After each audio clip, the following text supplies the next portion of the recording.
All right, let's tackle one of those big, tempting questions in economics. It's an idea that feels so simple, kind of like a magic wand for a country's problems. But in reality, it's something that can completely shatter an entire economy.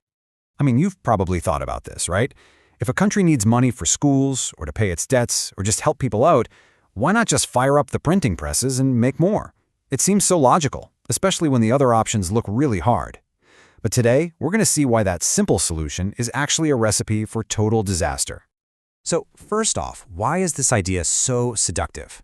Well, because it feels like a cheat code. You know, a direct, easy path to fixing some of society's biggest, messiest problems with what seems like almost no effort at all. And on the surface, the logic kind of makes sense. A country is in charge of its own currency, so if it's short on cash, hey, just create more. But, and this is a huge but, the moment that new money hits the streets, it kicks off a very, very dangerous chain reaction. And this brings us right to the heart of the matter. This is the core reason why this whole plan completely falls apart. It all boils down to the relationship between the amount of money floating around and the amount of actual stuff there is to buy. The keyword here is inflation. And all that really means is you suddenly have a lot more money in the economy, but you don't have any more goods or services to spend it on. So you've got way more cash chasing the exact same products, and that has a very predictable effect. This bakery analogy makes it super clear. So picture this. The government gives everyone an extra $100. Awesome. So you and everybody else immediately run to the local bakery. The problem is, the baker didn't magically bake more bread. He's still got the same 5 loaves he always has. With a huge line of people waving cash, what does he do? Of course, he jacks up the price. And here's the real kicker. Your wallet might be fatter, but your actual purchasing power has tanked. That extra money doesn't make you richer, it just means you have to pay way more for the exact same thing. The money itself has become less valuable. Now, this isn't just some theory from an economics textbook. This has actually happened, time and time again. And the results are, well, they're nothing short of devastating. We're going to look at 3 of the most infamous examples. We've got Germany in the 1920s, Zimbabwe in the 2000s, and Venezuela more recently. The specific details change, but the catastrophic outcome is always a powerful, powerful warning. Let's start with Germany after World War I. The country was buried under a mountain of war debt. Their brilliant solution? Just print tons and tons of money to pay it off. This decision unleashed one of the worst cases of hyperinflation in history. That's not just regular inflation. This is inflation on steroids, where prices just explode.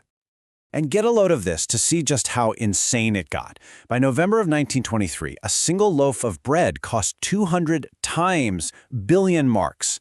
Let that sink in. People were literally using wheelbarrows full of cash just to go buy groceries. The money had become practically worthless. Okay, fast forward a few decades and you see history just repeating itself in Zimbabwe. In the late 2000s, their economy was in a total tailspin. So what did the government do? You guessed it. They turned on the printing presses, and the result was an economic death spiral. The numbers here are they're almost impossible to even wrap your head around. At its absolute peak, inflation in Zimbabwe hit 89.7 sextillion% per year. That's 89 with 21 zeros after it. Their currency became so useless, they eventually just had to abandon it completely. And then there's a more recent example, Venezuela. The country's whole economy was propped up by oil. So when global oil prices crashed, their national income just evaporated. To keep funding things, they started printing money. And that triggered the massive hyperinflation crisis that continues to devastate the nation today. Okay, so printing money to solve problems at home is a terrible idea. We get it. But what if a country tried a more targeted approach? Could you just print money to pay off your debts to other nations? Turns out, that's also a non-starter. Think about it. The rest of the world is watching. If other countries see you cranking out trillions of your own currency from thin air, they know that money is rapidly losing its value.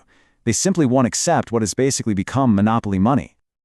You know, ultimately, it all comes down to one simple word: trust. The entire global financial system is built on it.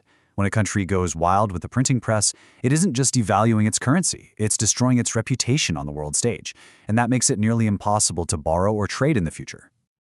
So, if the printing press is clearly not the answer, what is? I mean, how do nations actually get wealthy and create a better life for their citizens? Well, the real answer is a lot slower and is a whole lot harder, but it's the only one that truly works. Real prosperity doesn't come from a machine that prints paper. It comes from producing more. More goods, more services, more innovation. In short, it comes from creating actual value. And that means investing in the real building blocks of an economy. Educating your population, building good roads and internet. It means creating an environment where businesses can actually grow and compete and produce more. When you do that, the supply of stuff grows right along with the amount of money, which keeps prices stable. And that is how a country truly gets richer. It's not about making more pieces of paper. It's about making the entire economic pie bigger for everyone. And when that happens, the money in your pocket holds its value because it's backed by a productive, growing, and healthy economy. Which brings us to a final, really big question. If we know that building a productive economy is the right path, why is it so hard for so many countries to actually do it? If creating value is the real answer, what are the obstacles that stand in the way? That's something to chew on.